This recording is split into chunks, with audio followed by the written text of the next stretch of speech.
to catch up. Okay, so here we go. We're starting off by saying the first slide is basically Feed Hunger Now. It's a non-profit, local non-profit, Florida-based, and it basically it asks, or our mission is to help build local sustainable food gardens, incorporating recycling food. Methods of growing food, recycling water, methods of growing food. So these slides have been put together by myself. Yeah, they have errors, they have things, but they are basically work that has been over the years that I put together. Normally, this is a 3-day course plus hands-on training, but Marianne asked that I do on this particular aquaponics, just to give you a very brief touch. We've covered in part 1 what is aquaponics, why we do it, what the nitrogen cycle is, and some basic systems and layouts, etc. Part 2, we covered hybrid systems, which were basically a lot of the stuff that I do. We covered some basic plants and fish, some filtration techniques, plumbing, siphons, etc.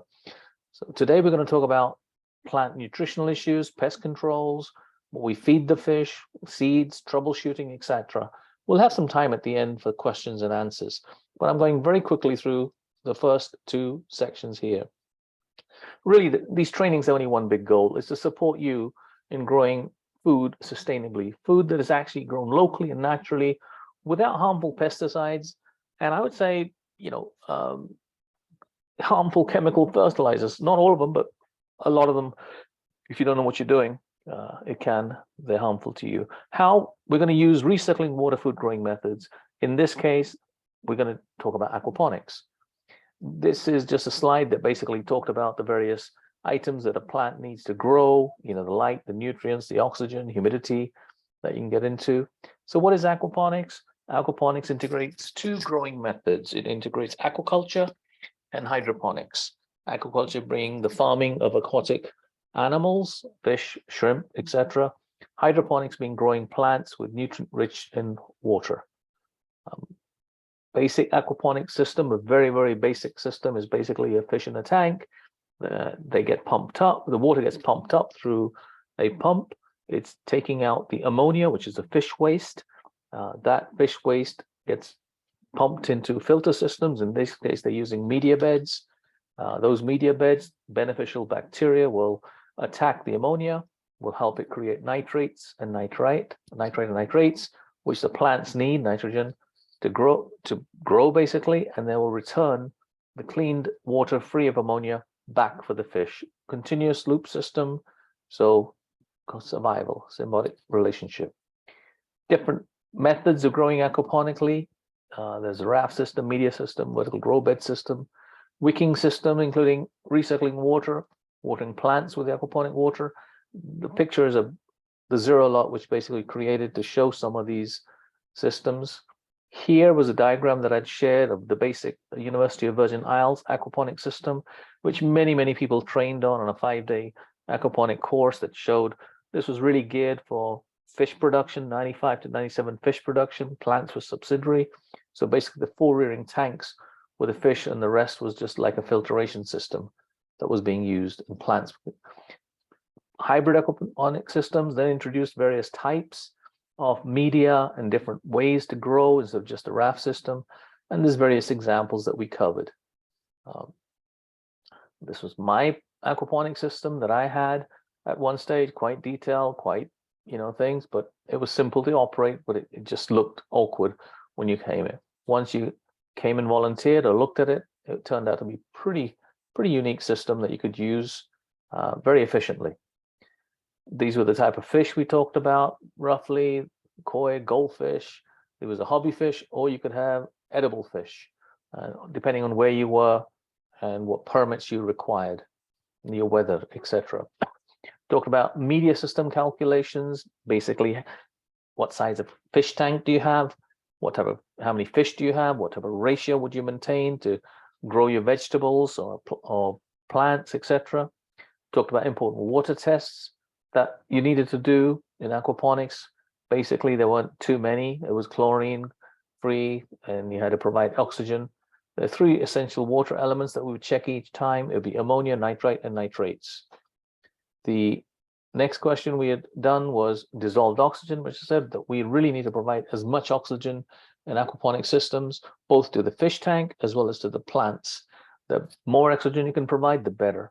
We talked about last slide basically was how do we control the pH, which is, and why we wanted to control the pH. Well, pH was basically acid or alkaline. You had to keep your pH in a balance for the plants to grow. Most plants like to have a pH in the range of 6 to 6.5. Some ones that lower berries, but we're not worried about that. But generally in plants, it's 6 to 6.5. Fish like it around about 7. So if you kept it in that range, between 6.5 to 7.2, 7.5 max, you could find that everyone was pretty happy. The plants would be able to absorb or pick up all the nutrients that they needed to grow, and you would not have this thing called nutrient lockout if your range was, beyond that. So now we are now looking at the slides of nutrient deficiencies. This is the session from we start today. So what do we in an aquaponic system? Basically, we said we cannot add many chemical fertilizers, especially if they're harmful to the fish. There's a big thing about people saying, oh, what a harmful chemical fertilizers. There are some fertilizers that we do add that the fish need, as we'll cover, but you just can't go around and take any fertilizers and start adding in. In aquaponics, you're limited what you can do in terms of what you can add, because if you remember the fish, you have to keep them alive to give your fertilizer, natural fertilizer. So you've got to add things that are not going to affect their health. So we add things in aquaponics like maxicrop. Maxicrop is basically like seaweed and so on. That's been composed, and it has been added iron, chelated iron. So we add small amounts of that. We can periodically add small amounts of molasses, which is really good for the plants. You can spray it or foliar spray with them. And vermicompost tea. We'll talk about more vermicompost later on. All these items, including vermicompost, contain a lot of trace minerals, such as small amounts of phosphorus, potassium, iron, calcium, manganese.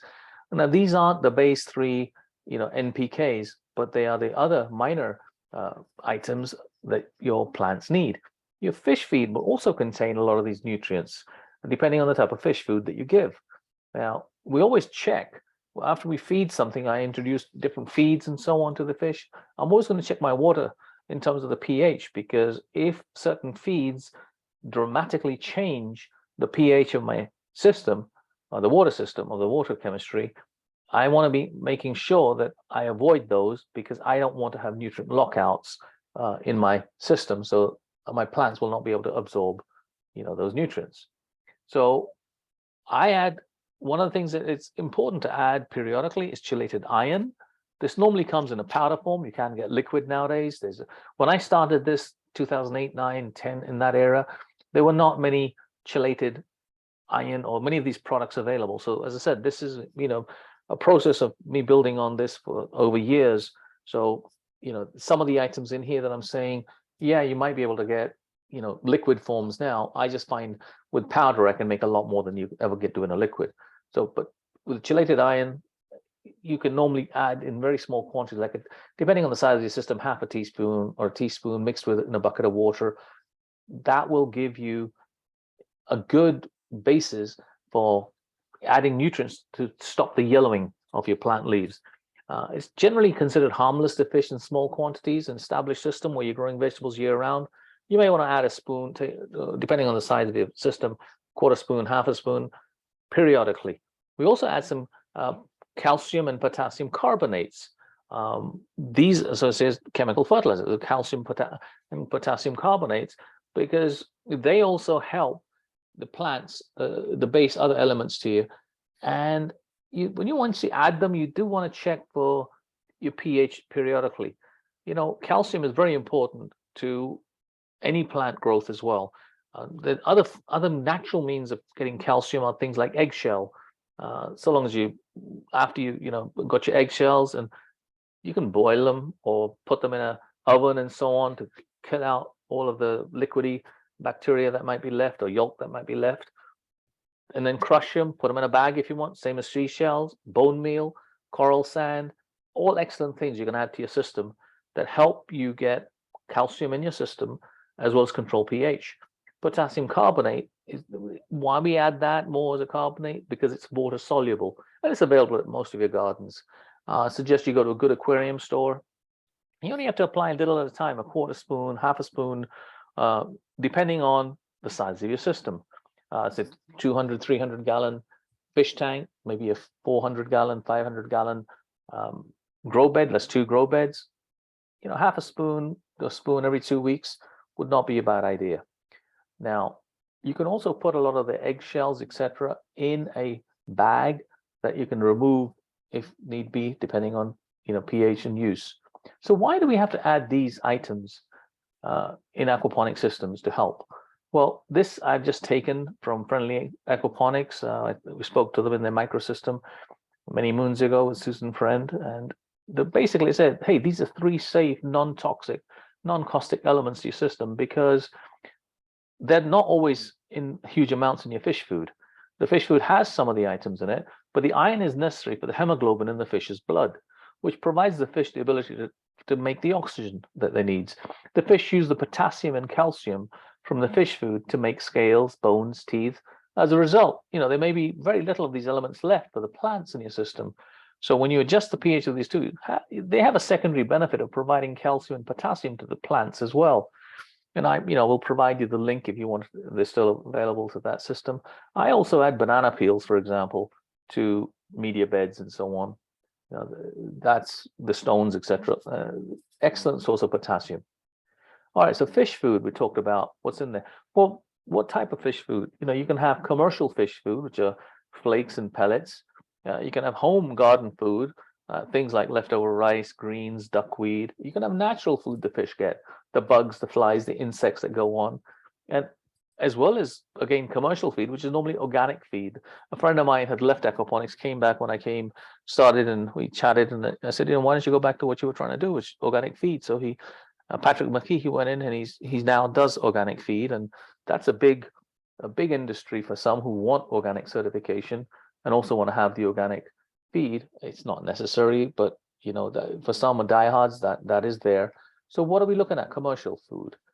Commercial food, most fish food that's produced will say at the back, just like your normal food, hey, this is a high protein food, 30 to 50% protein. The smaller the fish, the more protein you want in there. So the baby fish or the little sea, you want to have maybe 40, 45%.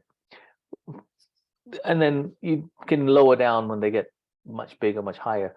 Usually the fish food that you are feeding in aquaponics is extruded pellets. The fish are very small. You're going to have flake food like the hobby fish, but mostly it's extruded pellets. They can either float or sink, or some do both. The primary source of protein is usually fish meal, which is highly unsustainable. That's one reason we keep saying. But hey, while fish food provides adequate nutrients for many of the fish, in aquaponics, remember, you got to keep in mind that the plants are also going to need the nutrients. That's why we're adding those other items I said in terms of potassium and carbonate. Transporting, also storing the fish pellets, that becomes, if you're looking at carbon footprint, depending on where that's coming from. If it's coming from California and you happen to be in Florida, that's a long way. So that does add to the carbon footprint. So you start looking at seeing, sorry, I've moved too quick. What is a sustainable option for you? Depending if you're a home gardener, obviously all these things matter on what size your aquaponic system is. If you're a home gardener, have a small aquaponic system, you can always supplement your food, your fish food, by, depending on the type of fish that you keep, obviously, by things that you have at your home. And Japan, there's many where they keep a lot of koi and select goldfish. There's many homes that basically use the koi as their dishwasher. So that's crazy. There's movies that have been made on that. The koi, tilapia, goldfish, even tilapia will eat grass. We'll eat all the leafy greens that are left over. I mean, I found sweet potato leaves are fantastic. I love it. Some people do duckweed and the zola. I mean, I haven't never got to that big range, but you need to have a lot of space to grow that anyway. But you also need warmer climates for that. Sometimes if you grow too much in a warmer climate, you could almost freeze it and give it to them. My koi and goldfish at home, they love cooked leftovers. My wife's always feeding them rice, any grains. We eat chapatis or wheat tortillas. If any are left, then we'll break them up and feed them. They love fruits. They love watermelons as well, the fish. So they'll eat. Now, naturally, black soldier fly larva was been another thing that was a big craze. When people were composting, they would say you can build one of these kits, and they would eat that, or we eat worms. But personally, I'd rather use those items in my vermicompost bins. Experiment. Blender comes in handy often if you got certain other fish. You can create your own homemade fish food by leftovers and adding some rice flour, rice water. Just like YouTube has lots of potentials of what you can do. So now let's look at potting and transplanting material, plant selection, seed starting in that field. Well, seed starting, you can start now using a lot of inert media. In aquaponics, we try to use, and same with hydroponics, you try to use media that has no chemical properties, it's basically inert. So we're using things to start our seeds and things like coir, which is basically coconut husk and fiber that's been broken down, and either in a powder form or slight husk. Vermiculite, again, another naturally occurring soil starting mix. Hydrotons, which is expanded, heated clay and expanded pull and shred. Rockwool, which is the same thing. Horticubes, these are often used in they used to be used in the decorating industry of flower arrangements, but they apparently turned out to be pretty good to start. And I'll show you pictures. Expanded shale, which is similar to, it's like a river rock, but it's just expanded in form as that. Gravel is another item in there. Now, seed transplanting, you can either create your own seedlings, or you can purchase them. In pure aquaponics, you have to be very careful on the use of perlite. Many of these store-bought items come with soil mixes that contain a lot of perlite. Perlite generally can be harmful if in large quantities to the fish, as well as it can screw up your pumps. But in hybrid systems where you can be careful to eliminate that perlite or protect your pump and fish, you can get away with a lot more leniency there. Potting materials we talked about above.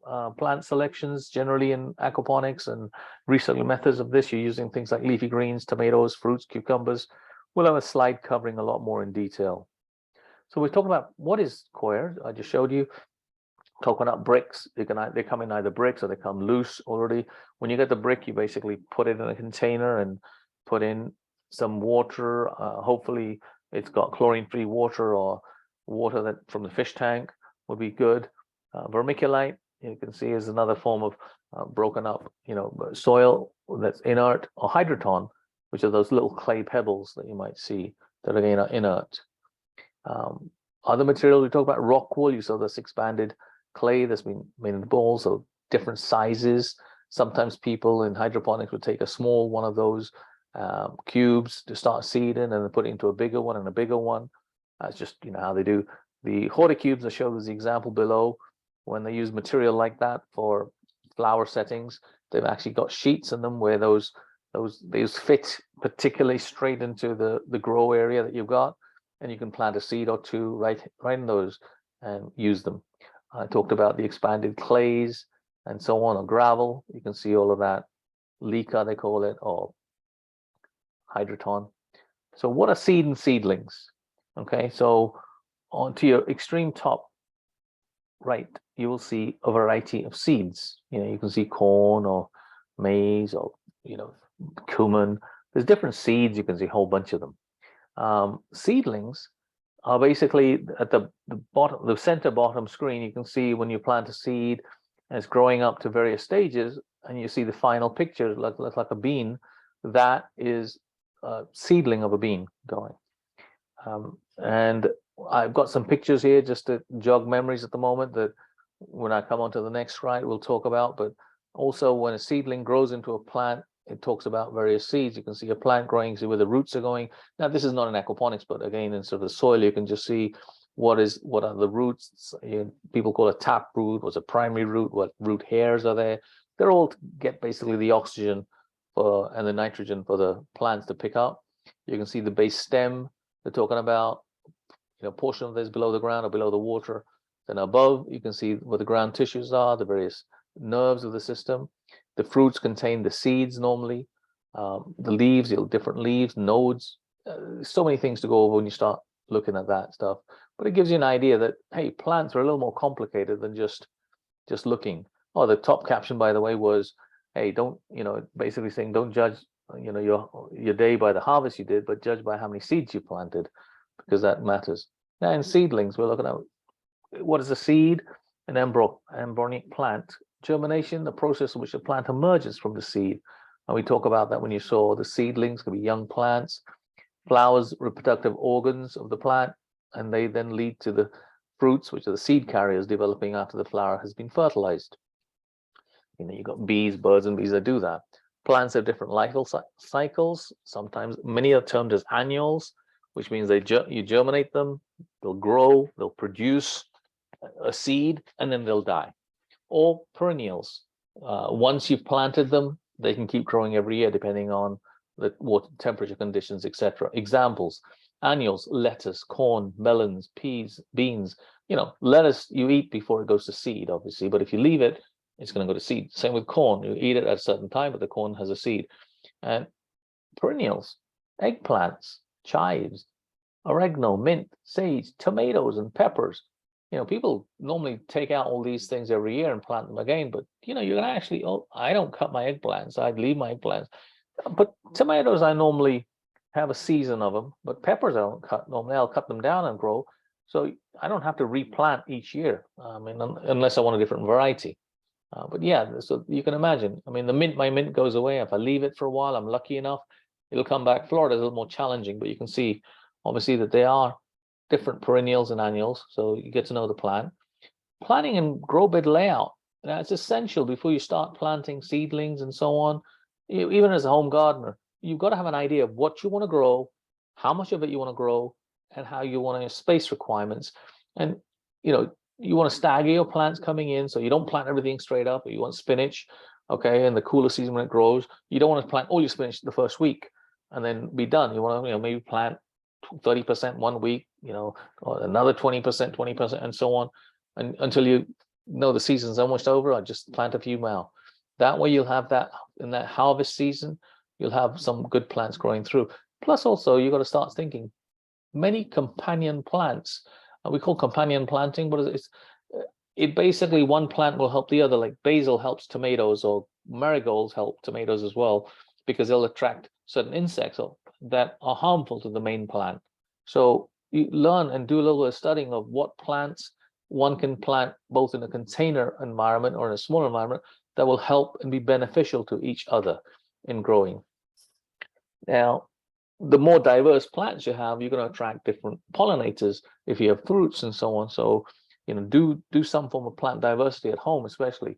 You don't just want to, unless you're a commercial grower, you don't want to just be planting one type throughout. You want to have a variety of produce. But whatever you do, if you want to do this on a sustained basis, I do suggest that you, even if it's a simple thing, either notes in your phone or just a little jot down pad, make notes, label what you planted up when you started. If you start your seedlings, even when I experience, I just put tomatoes now, but I do now put D or I to see whether it's a determinate or indeterminate. And that's just means a tomato, if it's determinate, will only grow to a certain height and stop producing. Otherwise, indeterminate, it means it's going to keep growing as a vine. Well, they're all vines, but it has more chances of growing. So keep labels, and you can either buy them or make homemade ones, or you reuse your the ice cream tags, wood pieces, or plastic cups. If you can cut them, or even milk bottles. If you got see-through, you can cut them and make some labels. Yeah, just be creative. Don't need to be wasting money all the time. Think things you can use. You might need some small supports for your plants every now and seed. If you want to lay them just in media with the, if you've got hydroton, etc., and people just throw seeds in them, yeah, they'll do well. The seeds may soak on. But you may want to consider just putting a piece of toilet paper or napkin or something, thin cotton wool, that leave those seeds so that when they do germinate, they have somewhere to hold on to. Now, also be creative as to what you use as your starting to create your pots. Eggshells, like I showed a picture above, was great. Use toilet rolls, believe it or not. They form a base, right? You can put coir in them or whatever, vermiculite, and then you've got a base of creating a little container for yourself. So what type of plants and materials do I normally use in aquaponics? Well, you have your herb selections.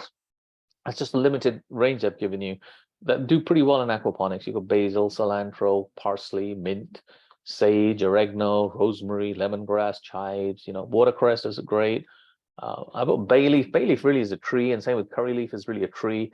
They are herbs, they can grow very well, but the above, you can do pretty common, you use in most foods. Vegetables, well, all types of lettuces, all types of other leafy greens, broccoli, spinach, beans, different, eggplants, cucumbers, zucchini, you name it. Swiss chard is my wife's favorite, in terms of leafy greens. She loves that. Okra, when that starts growing, man, it takes off like anything. It's excellent. The fruits, you got tomatoes, strawberries. Yeah, I don't have too much success in strawberries because of the temperatures I get. I can't always control, but many of my friends manage to do very well with them. Bananas, figs, yeah, they'll grow, but these are different ways to grow them in aquaponics. So you really need to have a lot more room for those. So I wouldn't necessarily recommend the latter. But generally in fruits and tomatoes are the big ones that I do. And flowers, you can grow so many different types of flowers and varieties that you can grow in using your aquaponic system. And you should always have some form of flowers in your system because they're going to attract the pollinators that you need for your fruits. So your seed selection and plant you need, I try and buy, if I can, heirloom and organic seeds. Depending on most people, a packet is generally most home gardeners aren't going to need more than a packet of a seed, a couple of ounces or whatever. There's 300, 200, some 100 plus seeds in there. So, and you can store those seeds if you're safe, keep them safe in a cool environment. And when you get certain items, if you eat some items, you let them to go to seed. Learn how to save some of your seeds. Now you're going to have your own type of seeds that you can start using if you like the particular item. So be frugal at what you're doing. Potting materials we talked about, and seed starting. Well, these are some of the seeds that I started over the years, of course. You can see the top left slide was basically using rock wool, and if you look at it, I've labeled them. I put the date on it, what it is, and I got a pretty good germination rate. But I was using that indoors in an AC environment. I had fans on. My temperature was around about 70, 75. I had heat pads if I needed. But yeah, I got pretty good germination rates. The other, the one right below is on the left-hand side is on horticubes, and there was tomatoes, I believe. And yeah, there was a couple of cubes that didn't germinate, but the rest did very well. That was a pretty standard, same type of variety. I didn't change much. It was just an experiment. People wanted to have a particular variety of tomato, friends, so I did that and we grew that. The top right-hand corner, these are particular styrofoam trays that you can get different sizes. I started some leafy greens on that one. Started initially, then I floated it and on the fish pond, so it could get watered. Below the last bottom right is a picture actually in my backyard, early one winter when I'd started some of these.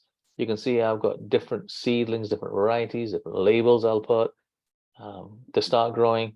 I had a reasonable size setup, a boutique aquaponic setup, which I could use those seeds, and then many of my interns would come and take, some of the other seeds in their gardens.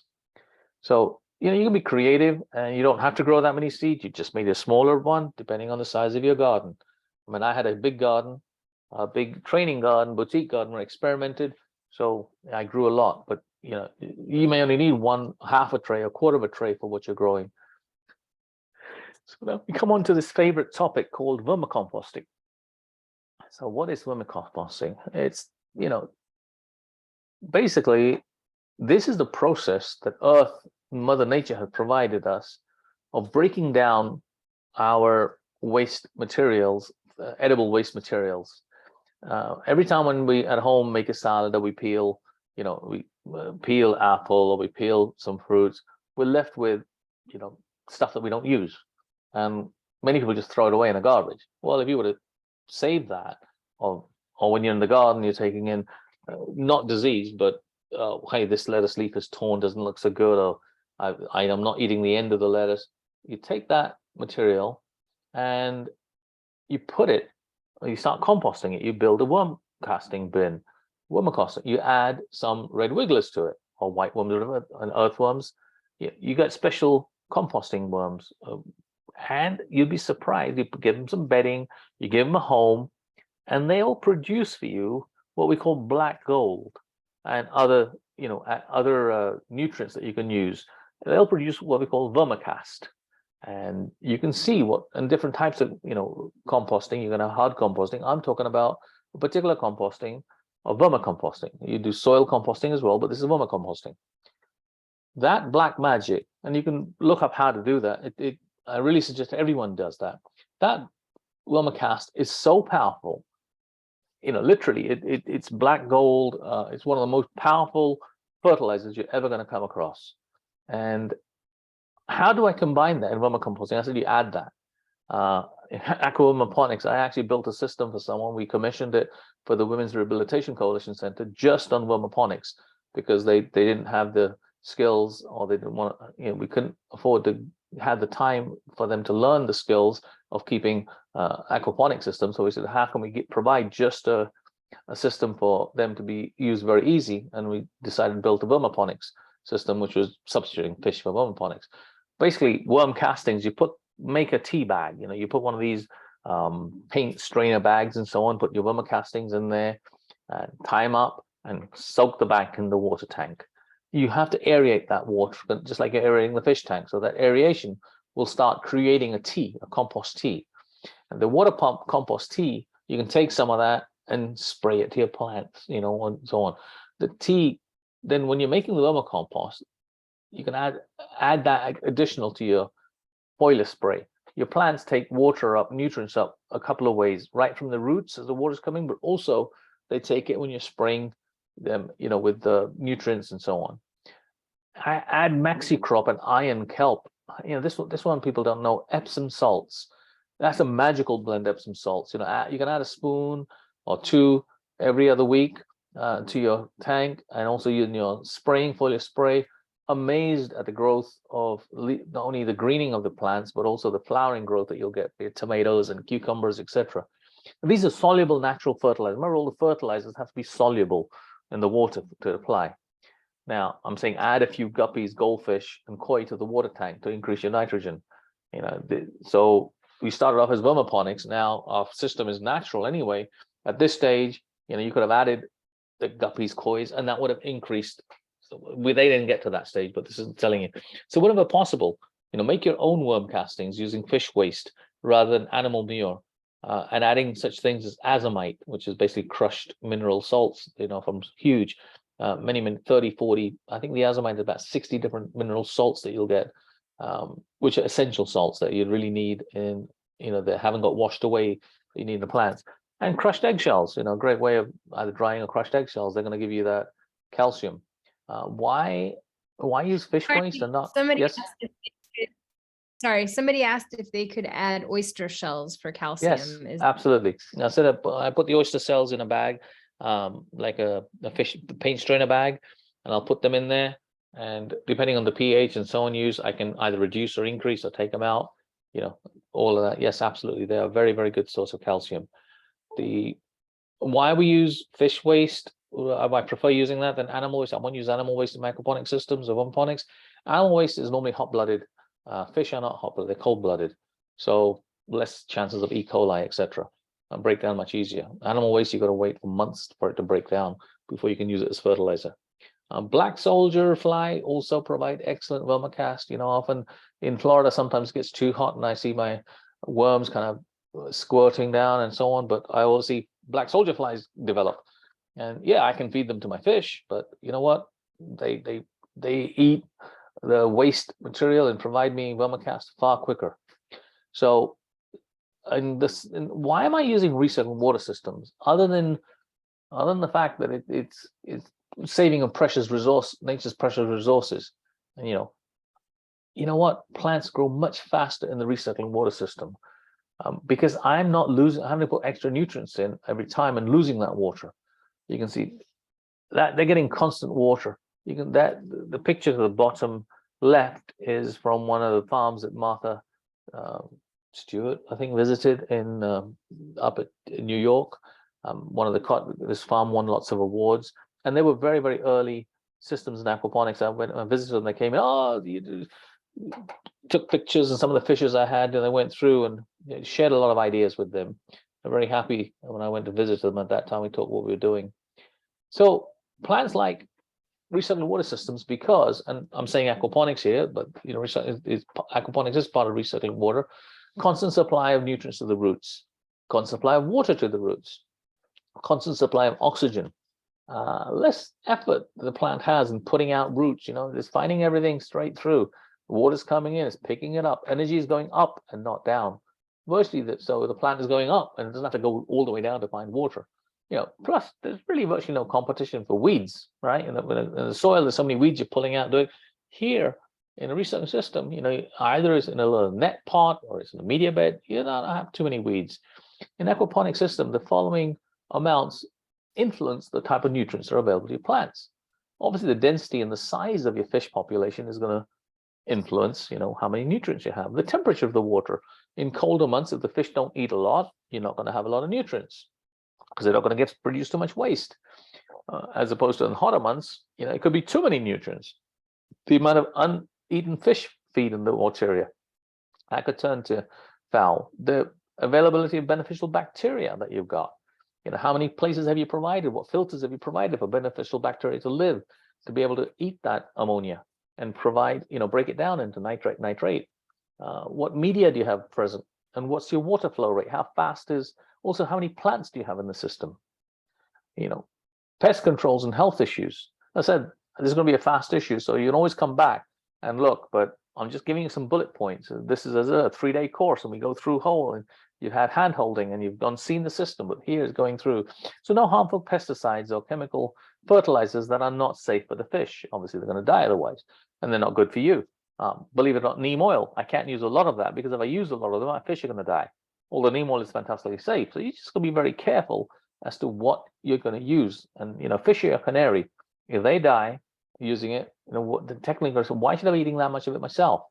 Obviously, no bleach or soap or harmful oils. I mean, I said oil. There are certain oils you can use in sparingly. Yeah, you can use neem oil or peppermint oil, but very, very, very, very little. No external compost or animal waste. Danger of harmful pathogens and bad bacteria that you can introduce. No external soil or perlite straight off, unless you're going to use hybrid. Hybrid means you're going to put the soil in a poly bag, etc. That's not going to get into the fish. You've got to wash your hands frequently and remove any diseased plants or dead fish as quickly as possible, or they're going to contaminate your system. Please no tobacco near your growing system. If you are having tobacco, you are smoking and all that, smoke away and wash your hands in milk if possible. Too many diseases get given out to that way. Use as many natural pest controls as possible. Homemade remedies you can read about lots on YouTube and other places. Grow companion plants whenever you can. I talked about basil, tomatoes, mint, certain forms of onions in certain places. It repels certain insects. Marigolds are helpful, beneficial. Bees they'll attract. Periodically hand hose small plants with very strong water spray. You can buy one of these sprayers, which is a fine mist or whatever, and you just basically periodically go over the plants. Why? Because you're going to knock off a lot of these aphids and other little creepy, small insects that tend to colonize, white fly, etc. That want to colonize on your beautiful plants. Remove large visible pests, grasshoppers or caterpillars, etc. I feed them to fish if I can find them, if they're close by. I'll just remove them and get rid of them. Purely spray diluted home solutions that include, I said, neem oil, garlic oil. These are very, very small drops. Liquid molasses is absolutely brilliant. Red chili concentrate, again, that's on for the insects that are harming your plants. A little bit of cinnamon will keep a lot of the ants and things away. And again, for caterpillars, there's the Bacillus thuringus. I never say it properly, BT, but it's there. It's a small approved thing that you can spray this particular formula, very light one, to your leafy greens and hopefully keep the caterpillars away. Just spray very lightly, go a quarter of the suggested solution. You can always spray twice or 3 times. but do it early in the morning. If you have to do a large area, if you've got a raft system, try and pull that raft system out and spray it before you put the raft system back, or try and spread something on the media bed so that a lot of that soap, it doesn't fall too heavily into the plant. You don't want it to be dangerous to the fish. You can always spray. And as I said, spraying has to be done at cooler temperatures. Don't go in the middle of the day or when the sun is blaring. That's not good for you, the plants, or the fish. Quarantine and inspection for all new plants when you bring them from outside. Don't put them straight in the system. Keep them separate, away from the others, and spray them before they go into your system. Spray them with neem oil or spray them with something. Other one of the 3 oils that fish can go. And you don't. That will be really helpful for you.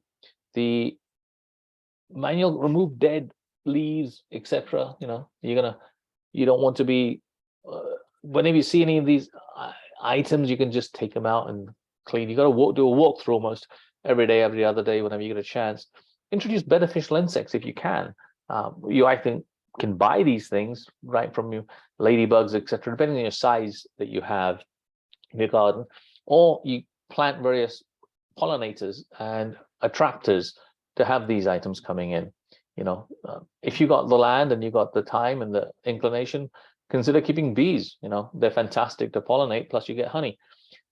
Try and follow some form of integrated pest management control system and whatever you do, even in a small garden, that basically okay, every X number of days I want to be spraying early in the morning, whether they need it or not, a little bit of little neem oil, a little bit of apple cider vinegar, maybe a quarter spoon in a gallon, something that's natural, that hey, I can keep the aphids away, I can keep this. But if you do it on a constant basis, you're going to help yourself keep a lot more plants. And remember, some of the plants are going to get lost to nature anyway. So if it's a dirty type of plant, consider that fish food, unless it's got a lot of disease and you throw it away. Make sure you got to keep your aquaponics, your system, your hands, your tools absolutely clean, and do maintain a very high oxygen level. Avoid smoking, and always don't eat plants also straight off that you harvested. Always wash them. You got to maintain cleanliness in your system much more than you might think so, because your fish can die, or you can get also issues in that. So it's just good systems. Things you do daily. So you feed the fish obviously once or twice. Now, by the way, if you're going out 3 or 4 days somewhere and you're worried who's going to feed my fish, who's going to do this, depending on the size of your system, of course. A small system, they're not going to be worried depending on the time of year. As long as they have enough oxygen and water circulation, etc., they can survive for a few days, without having to have feed. So you don't have to worry about it. Yes, it's nice if a neighbor can feed, but then don't tell them, limit out the food or put it in a little packet for them, because they don't know how much to food. Overfeeding is also very bad. Observe eating habits. If they haven't eaten the food in about 15 minutes, you don't want to reduce the number of food. It could be just it's cold, or there's something bugging them they're not eating. So don't overfeed. Monitor the fish health, water, check your water, and establish systems. Once maybe every 2 weeks or 3 weeks, you get to know as you learn more. Got to make out to clean out your filter screens periodically. Again, set that diary. I got to clean the filter tanks. Got to get the water pump flowing. Got to clean the grow bed medias, etc. Just all these things are just maintenance, regular. When your gardener would do it, you do it in your own garden. If you're maintaining it in a regular garden, why not in aquaponics? You check your plant health. You trim them back. You harvest, take cuttings. Many people when you grow don't want to harvest because they want to keep seeing it. Well, that's not good. You grow it to eat, so harvest it and plant something else, or take a cutting of it. Start seedlings and transplant new ones. Always when you're walking out, check for bugs, and you can also check when you're deficiency. You're seeing your plants. Oh, they're turning yellow. What's going on? Look it up. Maybe apply. Hey, maybe if I didn't apply Epsom salts. Yeah, okay. Actually, or maybe it needs iron. And you'll start seeing the main deficiencies. But above all, try and keep some from a diary, because you can go back to it. So you got to be aware that, as much as you like your food, there's plenty of other people who also like your food that you're growing. So unless you are in a fully protected environment, and even they have, inlets like rats and rodents and other things getting in, most of us are in open, unprotected environments. So you got to be aware of your surroundings around you. Not only many of them like your fish, right? They'll dive in and have your fish. I had a lot of otters and others coming. You'll need to guard to take appropriate action to protect. I've had possums, I've had mice, rats, birds, raccoons would come in. And my number one, and you can see one of those uninvited guests, is the squirrels. They would cause havoc in my systems, and they still do. There's pictures of one of the my raft beds where they have basically just come in and destroyed what they liked. You can see a couple of possums that we've caught over there, and they're huge possums that we didn't kill them. We just took them a few miles away and put them in a wooded area, hopefully away from someone, but who knows. Their natural predators have all gone, so what can you do? Troubleshooting items. Now these are items that are essential. I have a backup items. You should always have a backup, whether you're a small system, big system. Try and have an additional air pump, an air stone, supply lines. If possible, try and have a separate outlet that you can plug into, or a battery backup. It's essential in Florida. I was lucky enough the recent Hurricane Ian, when my house power went off for like 3 days, 2 days. A neighbor of mine's power didn't go off, so he just threw a couple of lines across, and one of them was for the home I could use with the extension cords, put the fridge and freezer, and the other one I use for my fish tanks. So that's you just got to be aware of that. Water pumps, sump pumps, hose pipes. You also keep some chlorine remover. You never know when you might have to add water straight from the hose, and you want to have something to cut that chlorine if you can. pH up and down solutions is there, acid base items. Try and keep some sea or pond salt. It's always nice to put a spoon or two of that in your system if you have to do a lot of big water change or introduce a lot. Always nice to have a spare bucket as well, a tank, just in case of fish emergencies. You want to maybe have to separate the fish, 1 or 2 fish, if they're not doing so well, from the others. In the cooler season, you may want to invest in a small, depending, 200-300 gallon or whatever, a small pond heater. If you're keeping certain fish that are prone to not eating, I don't have to worry about that usually, because my koi and goldfish, they'll eat, and if it gets down to 30 or 40 degrees in a couple of days, they're not going to eat anyway. So electric extension wires are always helpful. As I said, if your main outlet is blown, you can always run an extension wire from another outlet. Other helpful items to have: mexicropydian, molasses, koi. You can read that list. If we go through, it'll be a long time, so that's there. Now these 2 slides are little problem. So troubleshooting, you come up, hey, I got dead fish, seriously sick, almost dead. Well, what's the reason? I don't know. Well, at the moment, solution is just remove the fish from the tank, prevent ammonia buildup, check what's going on. And I was just telling you, if you had to euthanize them, what you could do. Fish at the water surface, they're not feeding. That's not normal. Well, normally that means they're lacking air. So when the power went off after the first day, the fish were at the top of my pond, and they were both ponds, and they were kind of sucking air because there is nothing out there. So check airflow, increase aeration, check the pH and adjust as necessary. Reduce fish volume if you have to. Fish swimming, acting odd. Check food. Did you give them a different type of food? Sometimes my koi, a long time ago, they would kind of go at the side, and I learned the trick that another guy told me, and I looked up. Hey, add a few green peas. That will correct them sideways. It wasn't dangerous, but yeah, that's fine. Hey, my fish are jumping out of tank.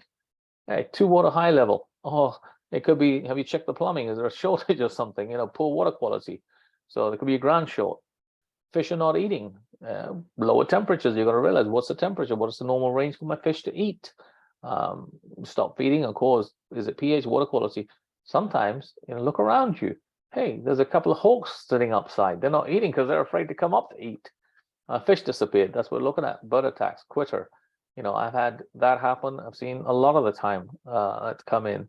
So sometimes, even now, I have to put nets over my fish. There's certain times of the year when hawks have come by, little other birds have come by, and they love those fish. I've had a big snake, water snake in my, because I was living in there. So you just got to check what's happening. Too many fish. Well, this is now for those who are edible, edible fish. Then you got to harvest some, or you got to start another system, hand some over to somebody else. Fish look sick or diseased. Check your water issues. Again, it's that pH. Remember, you got to go. And I said, add sea salt, pond salt. Remove the seriously sick. That fish. The troubleshooting in the plants now. My plants are dying, and check all parameters: water, oxygen, bugs, temperature, light. I got no light. You planted things that need sunlight. You planted them in shade. So consult with another regular gardener or something. If I'm in the area, if I have something, I'll used to be, people come to my class, I'd be happy to say, okay, what is it you've got, and check with that. That's check with cyber. Said plants are dying other than winter. Well, lack of nutrients. I didn't water them. I didn't feed them. Yeah, well, okay. That's pretty obvious. They're not getting nutrients. They're not getting water. They're not getting. Plants are dying in the winter. Lack of nutrients again. The same type of things go in. A lot of these issues came in. People asked the same thing. Hey, basically, it was always lack of nutrients or water that they weren't getting. Plant leaves are not healthy, discolored. Then we look at nutrient deficiencies. We were adding Epsom salts. We were adding potassium. We were adding, calcium, etc. Aphids, caterpillars are eating the plants. So now you look at nature. Now, what do we do? What can we use for aquaponics pesticide control? There's a separate section that said, interesting ladybugs at some stage was doing a water spray in there, a little bit of neem oil, removing the plants that are more affected or cutting those areas that are. Red worms appeared. They came in for some feed. Be happy. Great, because when I get red worms in my media systems and soil, I'm really happy, because that means they're actually, I've got a healthy environment there. The plants are being eaten, but you don't see no bugs. Look at it. Birds, squirrels, etc. Bird netting helps. Traps, etc. help. Water problems. Hey, I got low water level. Many reasons. Evaporation, plant leaks. Water leaks are generally the biggest reason I find. Either, hey, a pipe plumbing fitting could have come missed. Something could have happened. So check for all that. And when you add water, dechlorinate it and do check for pH. pH is over 7.5 or lower, or high ammonia. Again, look at the fish quality, fish feed. If you don't have the right balance, really that ammonia is not getting broken down, so there's no nitrification occurring. So you got to start looking and seeing many issues. Partial water change. You could periodically, you might have to take out the water, feed it to the plant somewhere, and add a little bit more water. Again, adjust pH if needed. The water is dirty. It could be too much fish, or could be too much fish food you've been giving, or poor filtration. You haven't cleaned those filter screens. You got to redo that. A whole bunch of things to look at. What's going on? Are you getting your gardener, for example? Recently, my landscaper came in. One of the landscapers in the front, who doesn't normally come at the back, he ended up blowing a whole bunch of leaves out. But in doing so, there was a lot of soil around that all landed up. So my wife went in and said, "Have you seen the pond at the back? It's full of leaves, and the water was really dirty because the filters hadn't." I pulled the leaves out, but the filters hadn't had the chance to clean up all that muck. But that, so ascertain why that is the case. Why is it dirty? Water is green. Normally that means there's too much nutrient and too much light in the air going in. So you're going to increase the plants, reduce the fish feed that you take. Shade your tank a little bit, darken it. Your grow bed. Consider adding algae-eating fish. There's certain fish that eat the algae, and so be careful when you add them, because some of them can really grow huge, and you don't want them. So just talk to the aquarium when you do get them. Just basically, consider, why is it green? You've seen why it's green, because I'm giving too much fish food. I'm not filtering it. So yeah, you're going to start looking at those things. Water is foaming, detergent or chemicals. Something else is in the system. It happened once when the guy was in the pool company, and one of my other smaller ponds was cleaning, and he pumped out some stuff that it was chloramite rated, and I got foam in it. So what's going on? If you find dead fish and all that, you got to know, hey, something has gone wrong. Some different chemicals have somehow got, soap or something has got into my system, and that's just a matter of getting it all cleaned out, dechlorinated, reduced a whole bunch. Yeah, sometimes water is just foamy, and that it could be for whatever reason. It could be a neighbor. It happened once before. It was a small neighbor was doing pressure washing, and they had bleach, and they were spraying everything. And obviously, we're in zero lot line, so the stuff came over, and they didn't know that I had a fish pond, and I had all foamy fish. That was a major fish kill, and the reason was literally hey, there was junk that was introduced and things happened. So I couldn't sell many fish, but I had to clean out the whole place and restart all over again. So, it happens. I've gone through that in a real hurry.